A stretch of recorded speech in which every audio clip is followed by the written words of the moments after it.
And welcome to another Sengoku Jidai battle. In this battle, we have a hypothetical Qing versus Japanese. I'm commanding the Qing army. So the Qing army has good cavalry if you want to pay for it. It's quite expensive. In terms of infantry, it has quite a few options, although they are limited in some ways. The bow or matchlock men have 16% light spear. This is a purely defensive impact. If you charge with them, it's like it doesn't exist. Their firepower is thus 84% of the unit, and so somewhat less than that of full missile units. They have no melee capability and no armor. There are some garrison, just levy trash with light spears. There are a couple units available of light foot skirmishers, raw quality, which lowers their firepower. But they're cheap, matchlocks and bows. The Bubing are medium foot, so they cannot charge cavalry. They only move 2 tiles, but they are impact foot swordsmen. Impact foot is quite rare in Sengoku Jidai. There's Bubing, some tribal foot from southern China, and the Woko pirates, and that's it. Unlike in Field of Glory, swordsman is 0 POA against steady spearmen, but against unsteady spearmen, it unlocks to your standard 100 POA. So when you engage spearmen with these guys, you gotta really hope that you disrupt them on impact, or even better, disrupt the enemy with fire first. The Japanese army has very good heavy infantry with armor and melee POAs. Its cavalry have lances and thus cannot evade, which is mostly bad but has its uses. And on melee impact would kind of trash our horsemen, but our horsemen can evade. In terms of missiles, they have mostly Ashigaru matchlock men.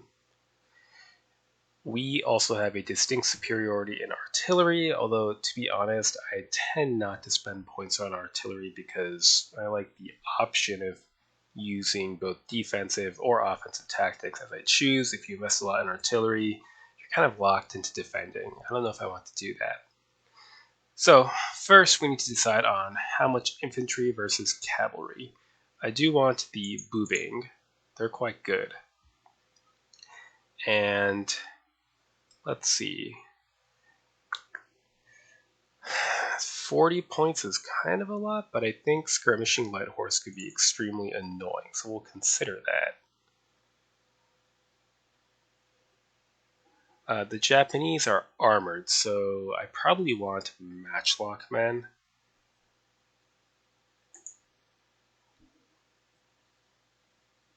Although they will need some kind of cavalry support.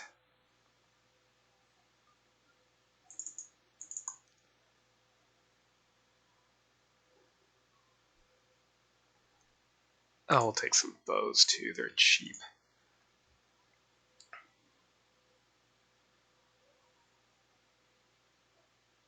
Light guns add some firepower, which is armor piercing, of course, and plus 50 POA defensive impact.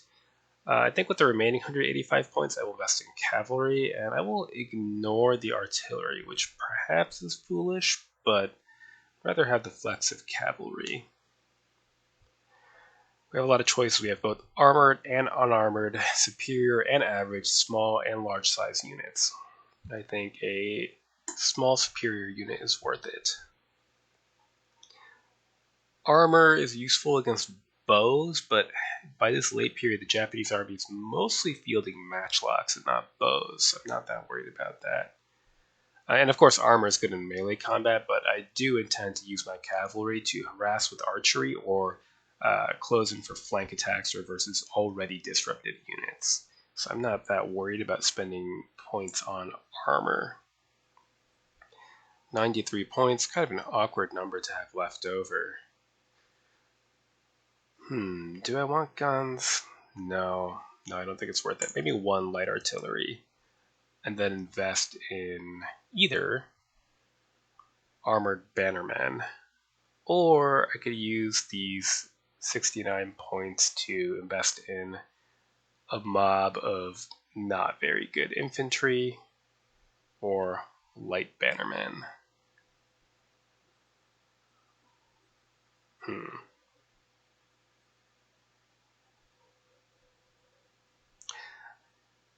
I think I'll take the lights. And then, having done so, I can ditch one of these units for a better unit. 55? 67. There we go. Alright, that'll do. Alright, deployment. Nice hill for him here. I assume he'll seize that. This closed-in country is rather bad for cavalry, so our infantry skirmishers could be on that wing, and our cavalry skirmishers on the right wing. I think our cavalry in general be on the right side. Though I can think about leaving one unit over here. We'll see. We might need artillery support to push them off of here.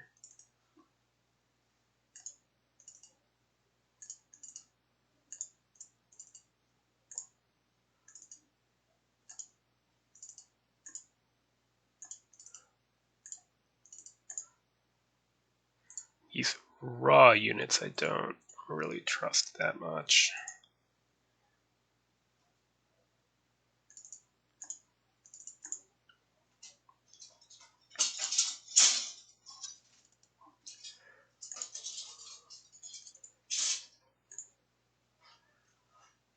They can operate on the margins.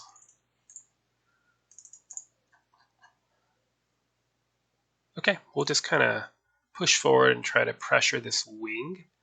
And if he charges here, we can hold this line of trees, which will protect us from the Samurai at least, because the spears are severely disordered in the wood. And we can just shoot at them from there while we swing around. Or something. Next turn.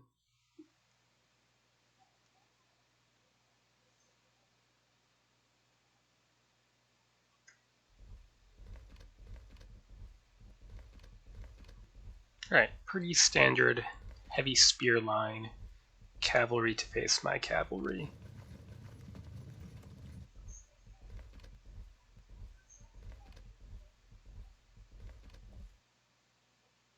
So my opponent's new to the game, so we'll see what happens and, talk him through anything afterward. And of course I'll have this footage that he can refer to.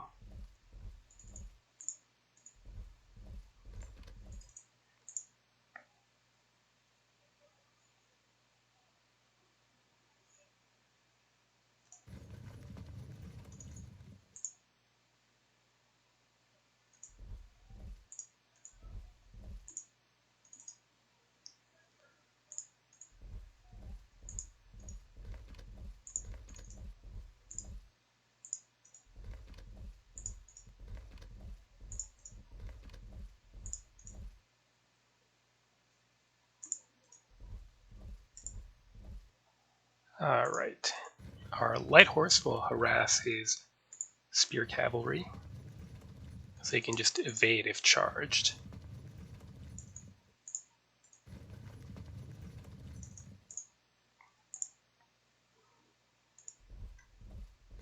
I think overall, shooting cavalry is rather stronger in this game than in Field of Glory 2 because ammunition is not a problem. On the other hand, it's pretty expensive and there's a lot more firepower on the field. Good. Next turn.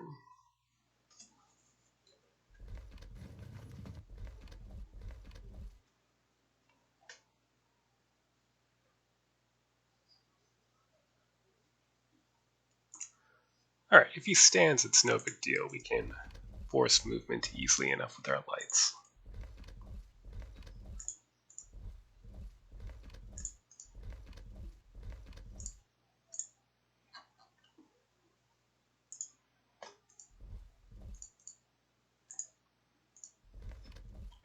Now I have an opportunity to get this infantry into the forest as well. And in the meantime, let's pick at this mounted Yari Hatamoto. They're expensive and pretty helpless against light horse.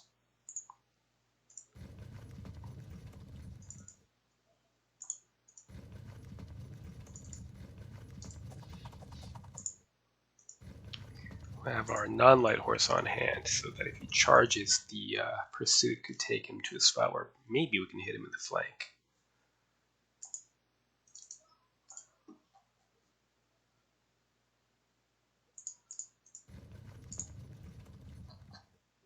Okay.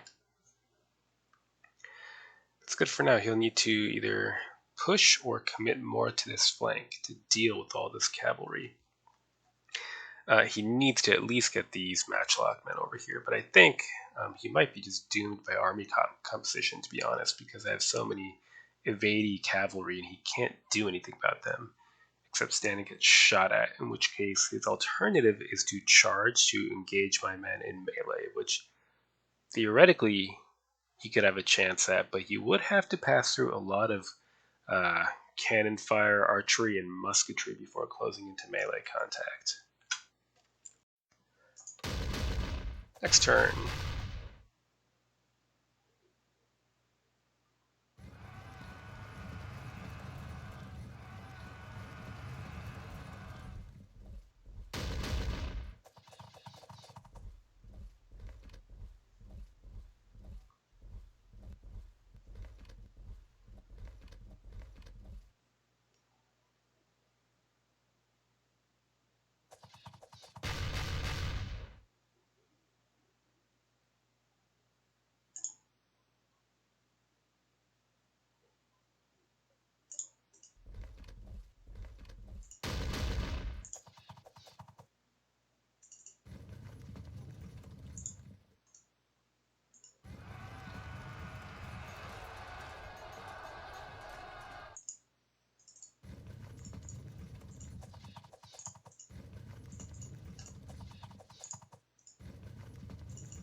That actually might have been kind of bad. These samurai are going to charge in. I wonder... No, we can't get there very quickly.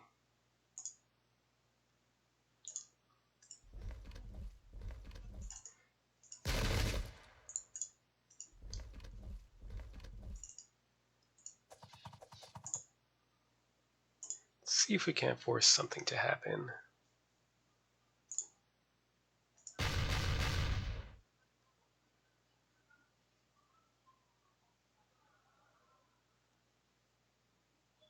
It's okay if we lose one unit here anyway.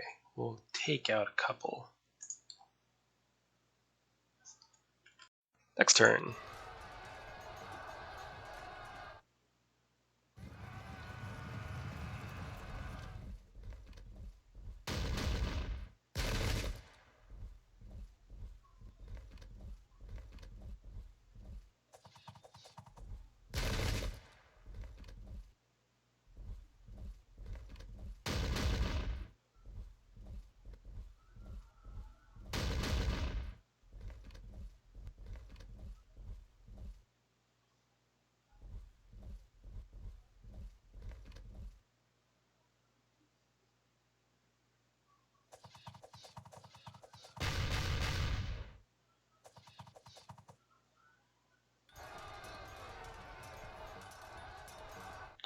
Good, got a frag.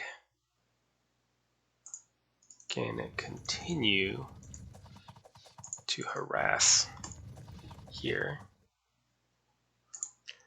And let's threaten what? Artillery? Let's go for the commander.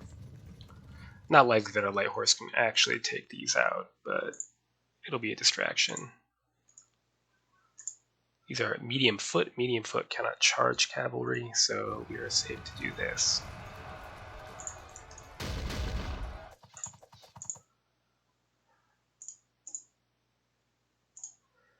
So elite determined foot, but determined foot are graded as heavy foot. In fact, this I think is the only heavy foot unit in the game, and so it is moderately disordered and rough, which means both that it's disordered and doesn't fight as well, and it unlocks our swordsman POA, which these units have.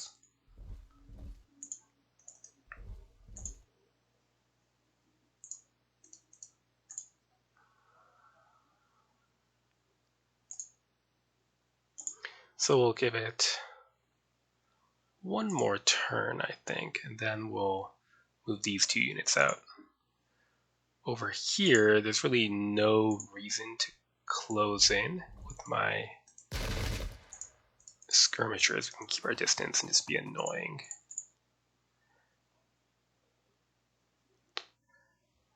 The spearmen we're safe from in the forest, but this is kind of far from the action, so we might end up needing to advance out of it. In the meantime, though, we can... This is kind of risky, though. These horsemen are average and unarmored. If they get hit by hail of arrows, it could disrupt immediately. I think we fall back with them for now into the range of infantry support. But yeah, we'll keep picking at this cavalry and working on the edge here and maintain our position in the center. Next turn.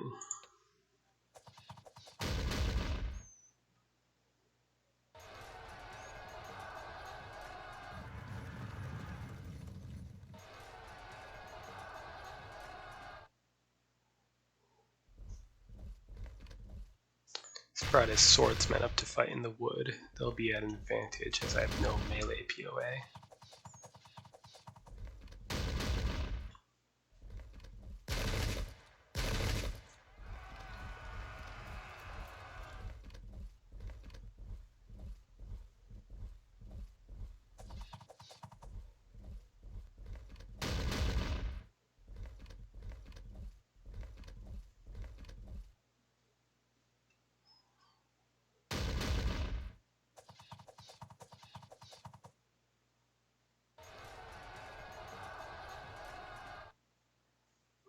Okay, we need to be careful not to let ourselves be charged and evade into these spearmen.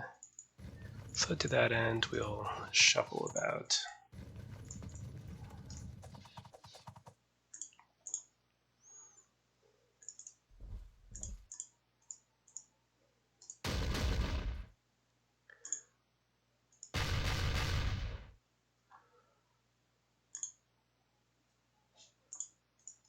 Get some close range musketry on here. You can see the attached guns add 64 effective small arms shots. They hold firm. So we'll need to lock them in.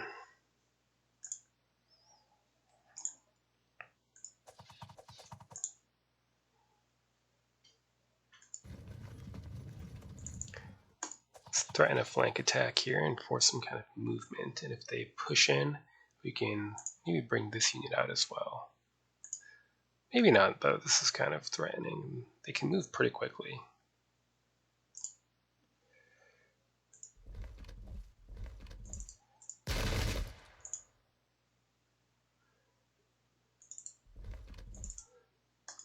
Not expecting to break this unit, but if they're distracted, it's completely worth it. I believe these two units combined cost 31 points, and this is 54.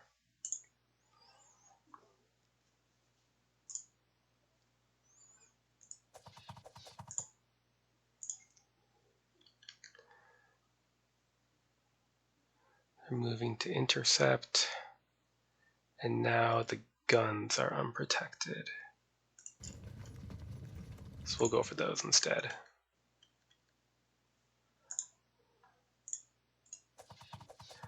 And unfortunately, we're going to lose this unit, but it'll take some time.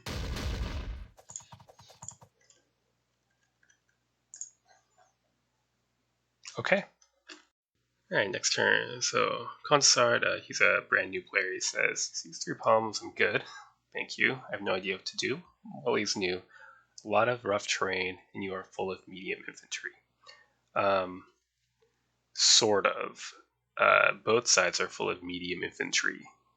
the only heavy infantry unit is the one unit of Yari Hatamoto on the field. The real problem is that a lot of his medium infantry are spearmen, and they're disordered in the wood. Or severely disordered, rather, instead of the moderate disorder of other medium foot. So that we lucked out. If he hadn't bounced on impact with our spears, because he only has swords here, we would have got cut up. And that was the impact foot fragging them. Again, if we'd failed to disrupt them on impact, then we would have been at minus 100 POA for swords versus spears.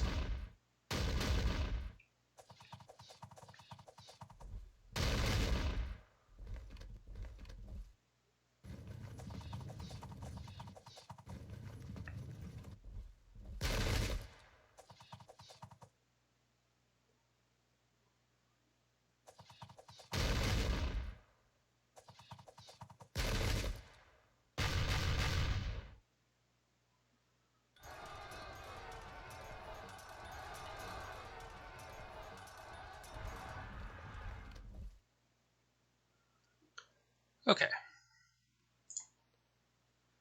Good. General up on this unit. And very good.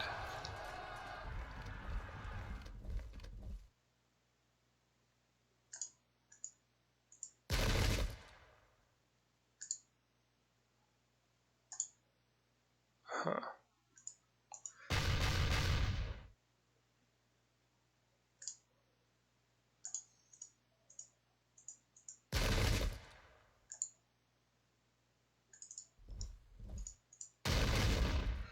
No disruption.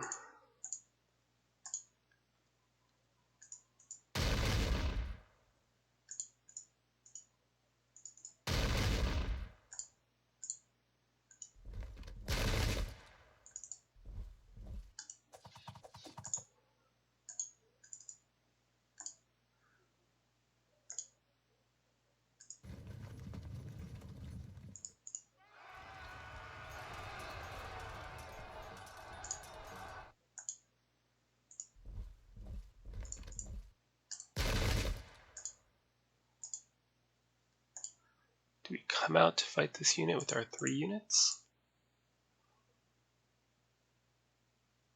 Suppose we probably want to, otherwise we'll lose this unit for no good reason.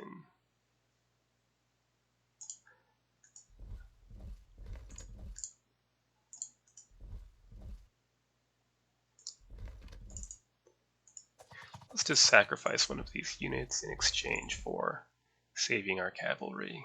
If he charges a horseman, then we can hit him in the flank. Run away. No need to fight them.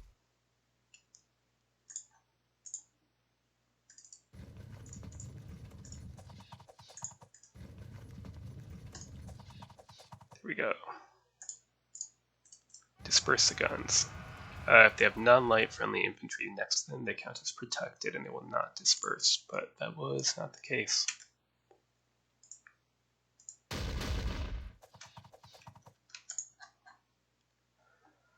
Okay.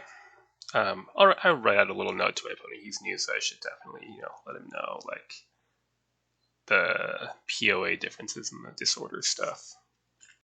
So, Consard or Conchard says he's got a lot to understand here. It's a problem playing similar games. They are not the same. Yeah, there's lots of minor differences between the 3. You eventually figure it out, but for example, along with the spearmen thing, in pike and shot, infantry units that are all melee can charge cavalry, whereas in Sengoku Jidai, only all melee warrior units can charge cavalry, which is what's messing him up on my right wing here, because these later Ashigaru are medium foot, whereas the earlier sort are warriors.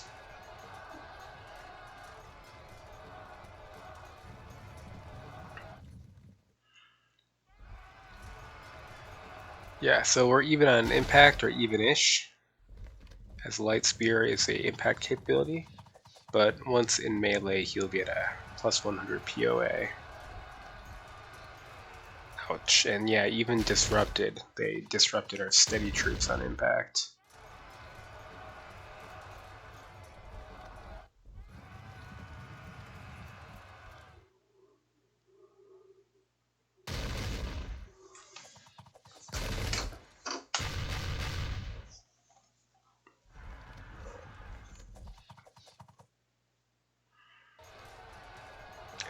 Of course, unlike in Field of Glory, spearmen are not considered shock infantry, and thus we can fall back from them.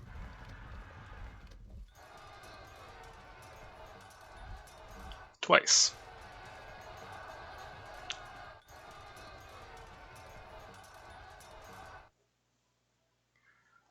Wonder if this would be worth it. It's worth a try. And they're elite in general depths. They held firm, not surprising. Yeah, so here you can see that if we charge, because we only have the 16% light spear, it's a defensive only capability, and then in melee, we get uphill plus 25, troop quality minus 25 for raw, and then he gets spearman plus 100, troop quality plus 50, armor advantage only plus 8. Now that's interesting. So when looking at this, his armor advantage up to plus 50, but he only gets plus 8 because 84% of the unit is matchlock men, which ignore armor. But for the remaining 16%, it does allow the armor advantage.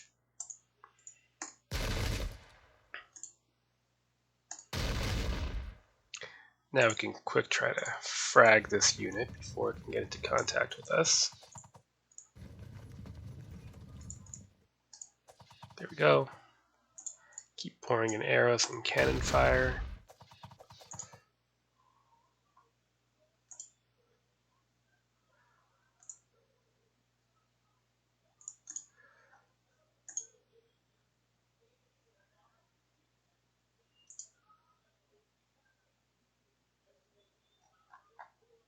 Oh, they turned around to face the cavalry.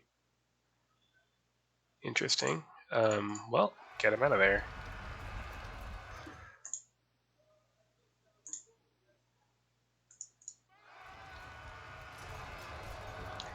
And emerge, see if we can... Nope, not quite. Fire or charge?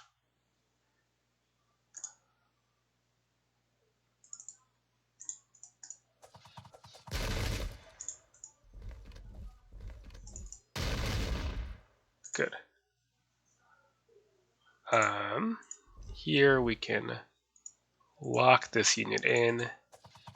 So now it'll have to turn to face us and really has nothing it can do but stand and die.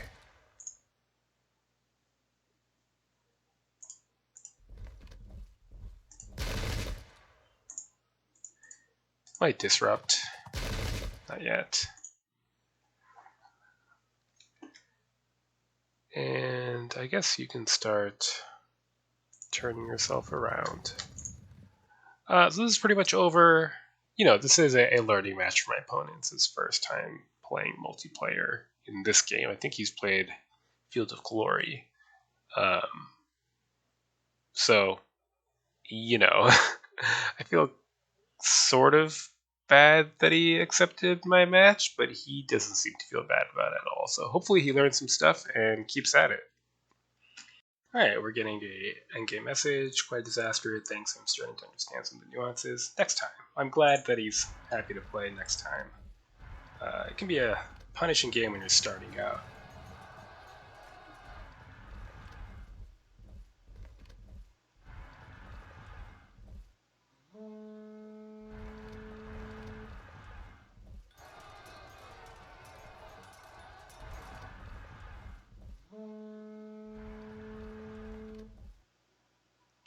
There we go. So I don't think my opponent did anything obviously terribly wrong, just small things to learn. Trying to fight my lights here was a complete waste of time. They're raw lights, so they don't even do much damage anyway. They should have just been ignored. As for my swarm of cavalry on this wing, that could not really be ignored, but the way to deal with it would have been archers, due to their range and the fact that Well, they don't ignore armor, unlike guns, but they do pretty well in terms of shooting POA versus cavalry. The frontal assault wasn't necessarily a bad thing. Often that's what you end up doing with the Japanese army versus the Chinese style shooting army. But considering that the spearmen can't operate in forests, he would have been well advised to bring some heavy weapon or swordsman type troops to match up these trees. A spear assault in this area was a perfectly good idea, but you want to make sure to sort of advance all at once, and since warriors have a movement range of 3, get into 3-tile range. Then the Chinese troops can either fire ineffectually at long range, move up and lose the stationary shooting bonus to fire at close range, or fall back and take a cohesion check before shooting again not that effectually at long range. Yeah, but my opponent clearly has a grasp on military history and how to play this sort of game. He's just got to get some more time with it. So, a good game to him, and I'm looking forward to playing again.